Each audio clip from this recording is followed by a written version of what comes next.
Run while you can. Yeah, this is something that I've always told people. One of the successes of Image early on, obviously it wouldn't have happened without the fans following and buying up all the books. I mean, that was what happened. That's what Image was able to be successful on. But I've always said that the greatest function of Image Comics was its dysfunction.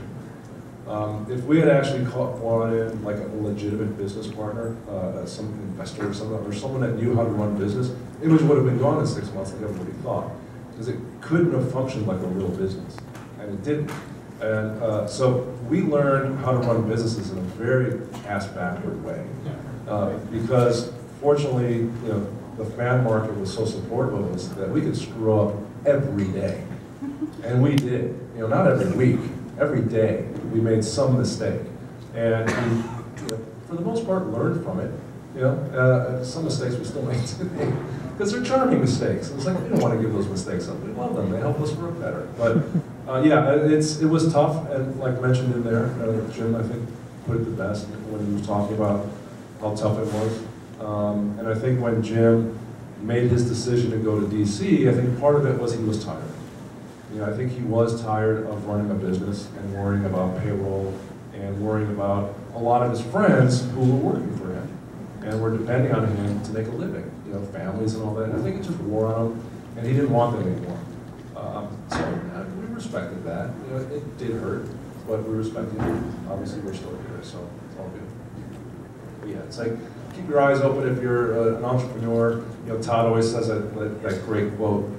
I said this earlier at another talk where the difference between an employee and an entrepreneur is an employee will walk up to the edge of the cliff and look and see if there's something safe to land on. An entrepreneur takes 10 steps back and just flies off of there and worries about it in midair.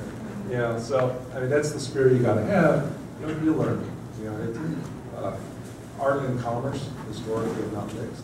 I think that Image Comics proved that you can make it happen. So don't be afraid if you want to start off, you know, being a businessman and a creative person. It works. You know, it's about it.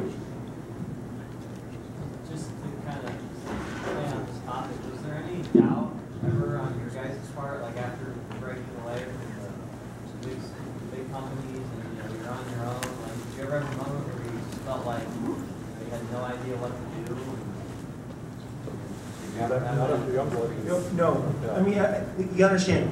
My dad, God bless him, loved me to death, saw his son realize a crazy comic book dream, but he saw that I was selling 1 million copies a month at Marvel. People forget the second issue of X-Force with no polybags, with no trading cards, was like $1.6 million. And I'll be honest, I got about $1 million an issue off X-Force because I got whatever, because I wrote it and I drew. So now again, I'm 23 and I'm leaving.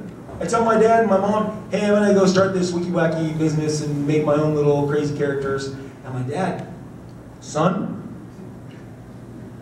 do you know what you're doing? And I love him to death. He was like, you are playing for the championship here. I mean, what are you doing taking yourself off the team? Now the flip is, so I'm selling 1 million of X-Force. Today 100,000 is a lot of copies. Back then, that would get you canceled. But if you owned everything, on my little yellow sheet that I worked out on my math, all I knew was I needed to sell 100,000 copies of my new book to be happy. I didn't have eyes on buying a mansion and buying cars and being the Wolf of Wall Street. I just wanted to do my own thing. And to me, I was like, I'm going to make this happen. I told my dad, Dad, you know, believe me, I can get 10% of this audience to follow me. I believe in that. And, you know, we were all ready. There's something weird about our generation. I think about it all the time. I mean, Mark was ready, Jim was ready, Todd was ready. It was a different world. I mean, Marvel and DC were still the top publishers just like today, but there is a hesitation, a conservatism in the business that did not exist. I'm going to tell a story out of school. Because I'm really kind of far removed from it, but I know that there was about 5 artists who about 6 years ago were going to break at their peak at Marvel and come to Image. And they were all top guys at Marvel and DC. But they had a list of demands, because like Mark said, they were like, I need to land, I need a soft landing. You guys you're asking me to jump off the cliff. And I remember going, this is going to be awesome, it's going to rock the comic books industry to the core. They all backed out. because they just didn't have dinner. And I was like, that's boring. And to this day, those guys could not do that today. They don't have that.